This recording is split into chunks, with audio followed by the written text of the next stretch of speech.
Hello friends, ட்ரெயினுக்கு மேலே இந்த ஒயர் இருக்குது இல்லைங்களா, இது வந்து ஓவர் ஹெட் எக்யூப்மெண்ட் ஓஹெச்சின்னு சொல்லுவோம்.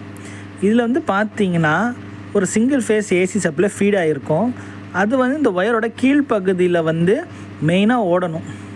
ஸோ மேலே ஒரு பகுதி இருக்குது இல்லையா, அது பேர் வந்து கேட்டனரின்னு வாங்க.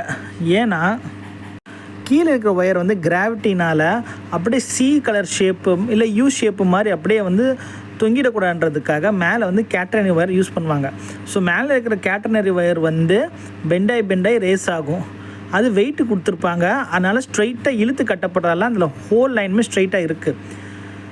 இப்போது இங்கே வந்து பார்த்தீங்கன்னா அந்த செட்டப் வந்து பண்ணிட்டாங்க. பட் ஆனால் அந்த டென்ஷனிங் வெயிட்டு கொடுக்கல. அதனால் பார்த்தீங்கன்னா எவ்வளோ சேக் ஆகுதுன்னு தெரியும். அப்படியே வந்து ஒரு யூ ஷேப்பில் வந்து தொங்குது பார்த்தீங்களா.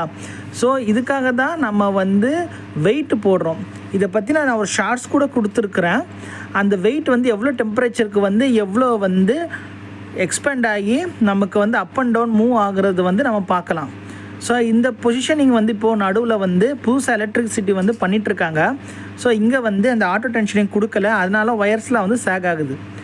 ஒன்ஸ் ஒயர்ஸ்லாம் வந்து நார்மல் ஆன பிரகாரம் என்ன ஆகும்னா, இந்த ஒயர்லாம் வந்து ஸ்ட்ரைட்டாக வந்து ட்ராக்குக்கு பேரலாக ஓடாது. ட்ராக்குக்கு மேலே ஜிக்ஸாக்காக ஓடும்.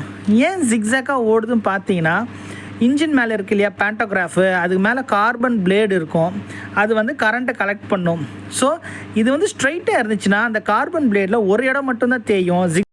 ஜிக்ஸாக்காக வந்து லே அவுட் பண்ணால் அந்த பேண்டோகிராஃப் வந்து யூனிஃபார்மாக தேயும், லைஃப் அதிகமாக வரும். தேங்க்ஸ் ஃபார் வாட்சிங் திஸ் வீடியோ.